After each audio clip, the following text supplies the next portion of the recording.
I never thought I'd be back in Chicago. After Courtney died, I swore I'd leave this city in my rearview mirror forever.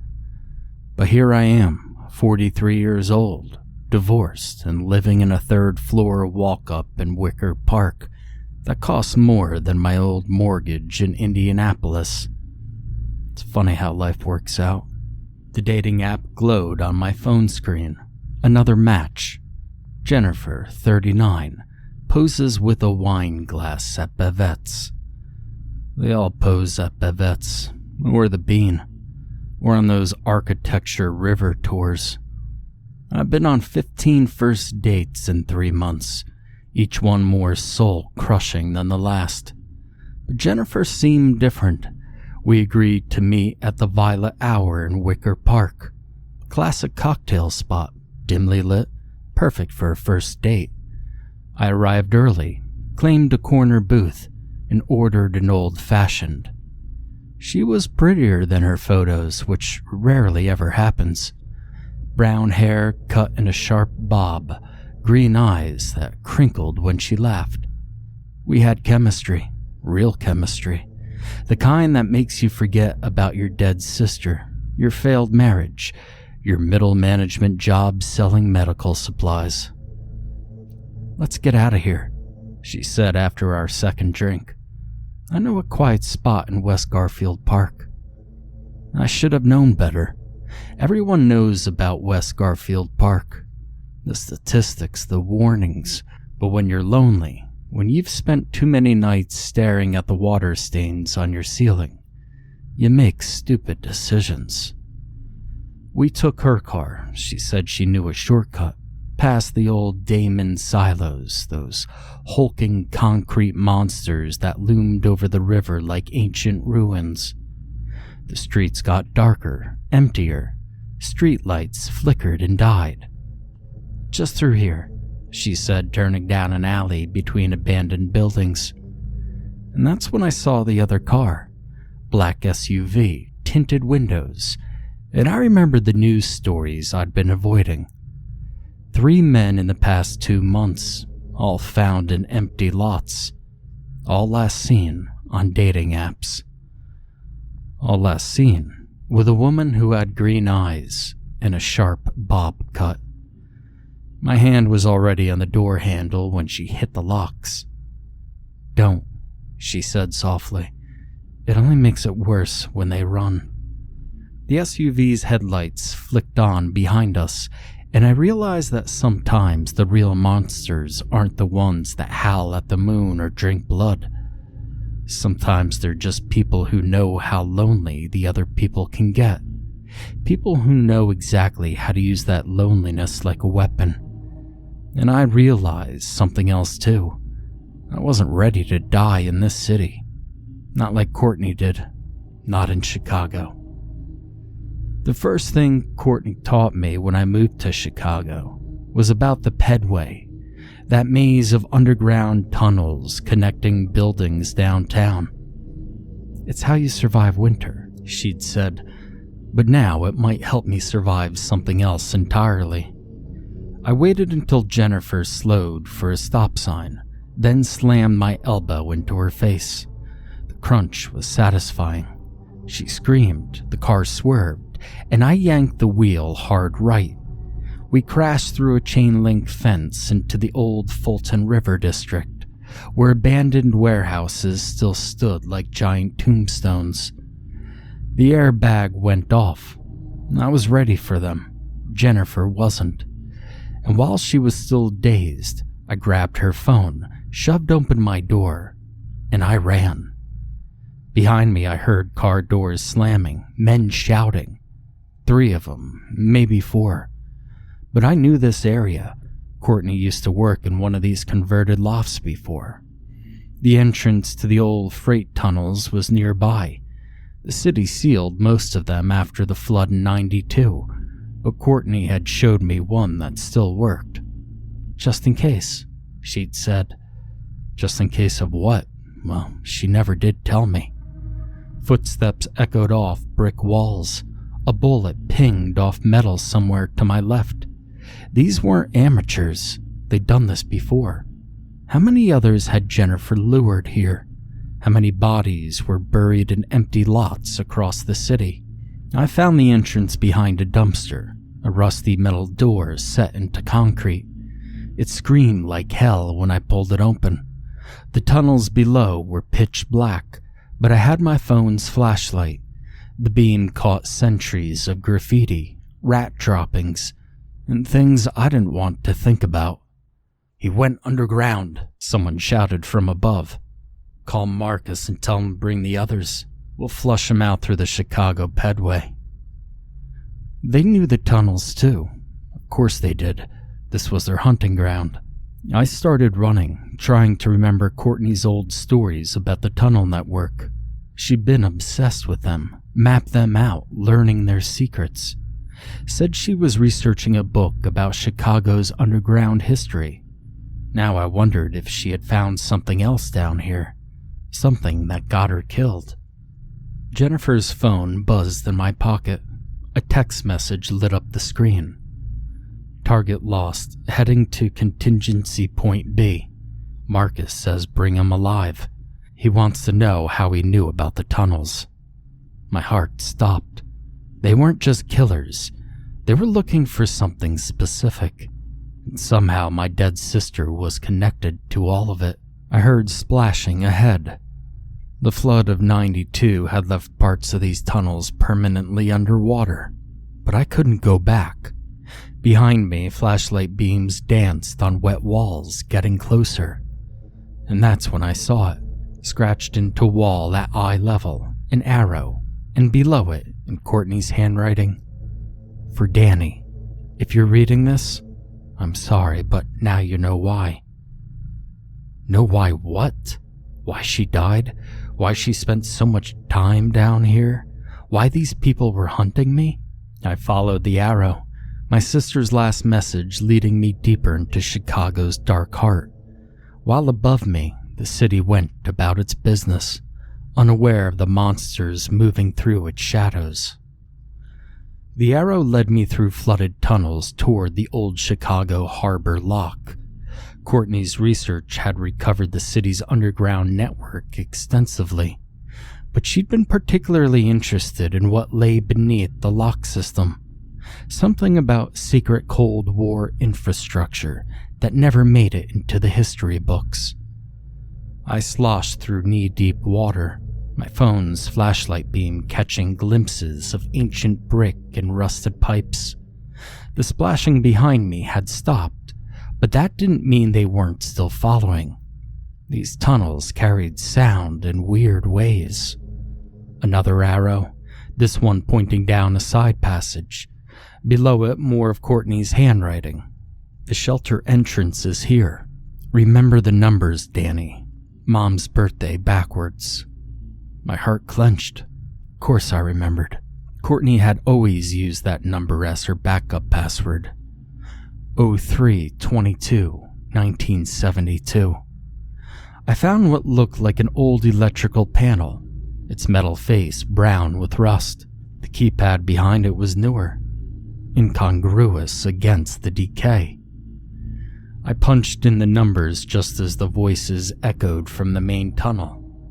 "Heat signature ahead. He's close." The wall shifted with a hydraulic hiss, revealing a Cold War-era fallout shelter that had clearly been repurposed. Computer monitors lined one wall, their screens dark. Filing cabinets, a desk with a modern laptop, its power light blinking. On the desk was a manila envelope. "Danny, read if they find you," written in Courtney's familiar scrawl in a dark Sharpie. I tore it open just as the bunker door began to slide shut behind me. Inside was a single sheet of paper and a USB drive. "Danny, if you're reading this, they finally figured out what I found. The algorithm wasn't just for dating apps. It was for finding people.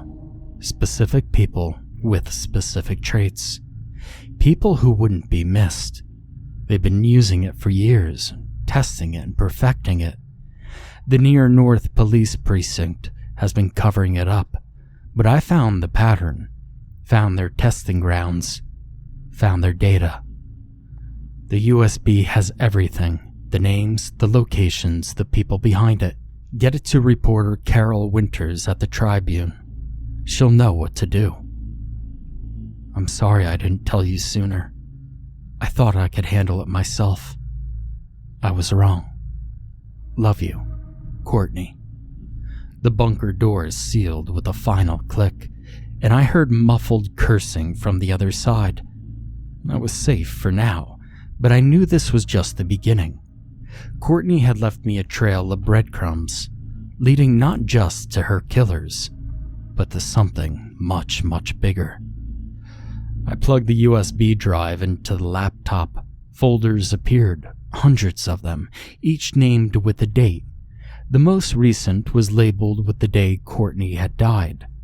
Behind me, something in the old shelter's ventilation system rattled to life, and I realized I hadn't asked myself the most important question. Who had turned on the power? The ventilation system wasn't the only thing coming to life, though. One by one, the monitors on the wall flickered on, casting the bunker in an eerie blue glow. Each screen showed a different feed. Security cameras from all over the city, water quality sensors along the river, power grid monitors. And there, on the center of the screen, a live feed from 435 North Michigan Avenue. The Tribune Tower. Carol Winters' office was dark, but something was inside, going through her desk drawers with a flashlight. The laptop started opening files automatically. Documents, spreadsheets, video clips, names of missing persons, coordinates of body dumps, police reports that had been altered or buried. According to one spreadsheet, the Chicago Police Department had paid out over $164 million in misconduct settlements, and those were just the cases they couldn't cover up. But it was more than just corruption.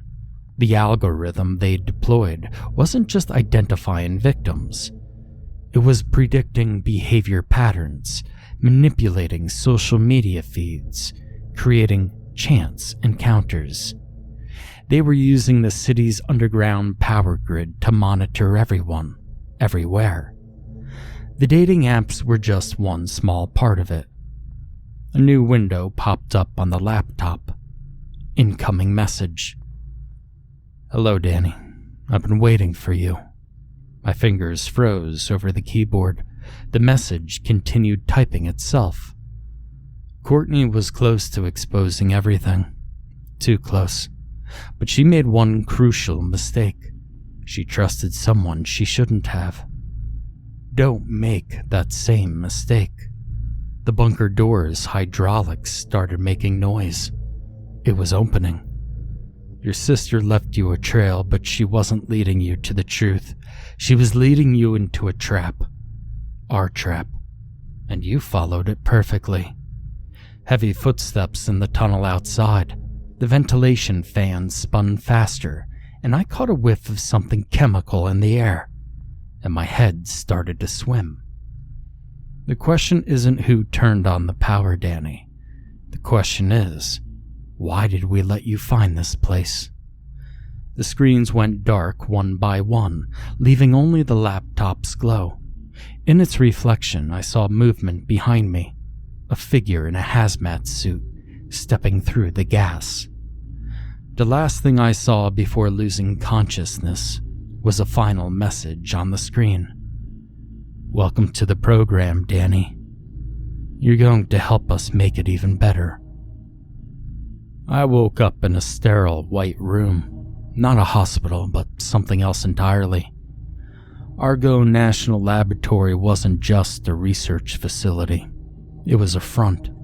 The walls were lined with screens showing data streams, behavioral patterns, social media feeds, algorithms dancing across monitors like digital nervous systems. A woman sat across from me, lab coat, perfect posture, eyes that had seen a bit too much. "Welcome back, Danny," she said. "We've been watching you for a long time." She slid a folder across the table. Inside were photos of Courtney, surveillance shots from years ago, research notes, psychological profiles. My sister hadn't just been investigating something. She had been a part of something.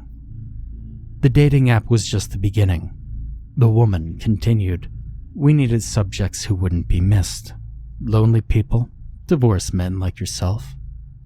People society overlooks. The screens behind her showed a map of Chicago, red dots blinking across neighborhoods like a disease spreading. Clinical trials had never been this invasive. This was something else. Your sister was our most promising researcher, she said, until she tried to expose us. I remembered Courtney's last message, the USB drive, Carol Winters at the paper. Well, she won't get the chance now, will she? I said. The woman smiled, a smile that didn't reach her eyes. No, she replied, she won't. The woman's smile never wavered. Behind her, the screens displaying a network of biotech companies. Nuclei, Biome Sense, Dimension Incs, their logos blinking like a digital constellation. Your sister wasn't just a researcher, she continued. She was our most promising subject. A folder slid across the table. Inside, a photo of Courtney at the Robert J. Stein Institute of Forensic Medicine, the Cook County morgue. She looked younger, more alive, surrounded by computer screens, her hand hovering over a complex algorithm. We've been collecting the data for years, the woman said. Dating apps, medical records, police databases. Well, the algorithm predicts human behavior with a 97.3% accuracy. Lonely people, vulnerable people. I remember the text from Jennifer's phone. Bring him alive. He wants to know about the tunnels. Who wants to know? I asked. The woman's smile turned razor thin. Marcus, of course. The one who's been running this from the beginning. A door opened behind me. Heavy footsteps. A man's voice, deep and controlled. Danny Rodriguez. Welcome to the real Chicago. Marcus stepped forward and I recognized him immediately. Not from a photo or a description, but from something deeper. Something in the way he moved, the calculated precision of his steps. He looked exactly like our father. You're wondering how, Marcus said, reading my expression. How a man who died 20 years ago could be standing right before you here and now.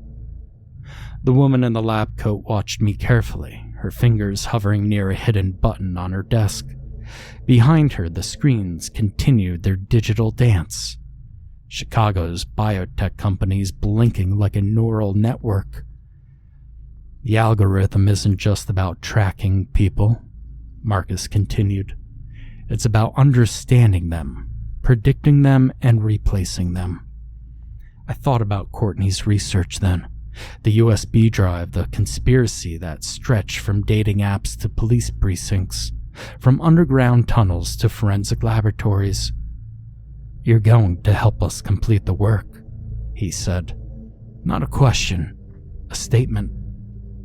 My hand moved almost unconsciously to my pocket, where I'd hidden Courtney's last message, the one with Carol Winters' contact information at the paper. And I realized something.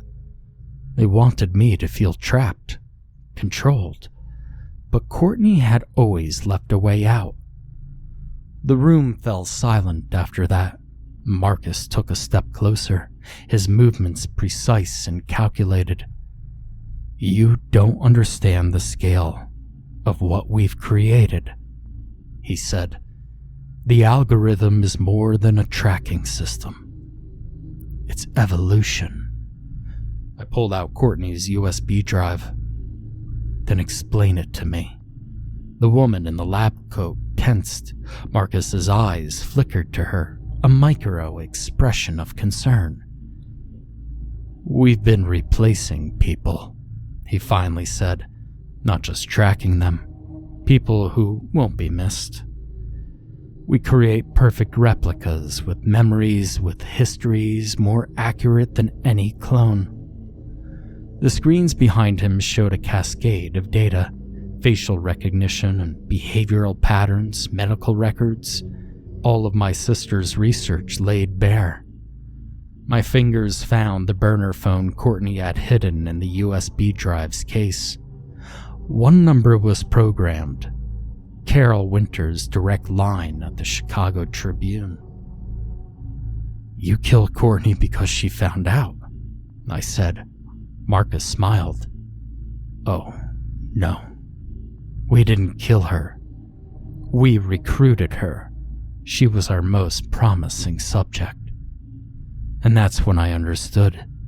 Courtney hadn't been fighting the system.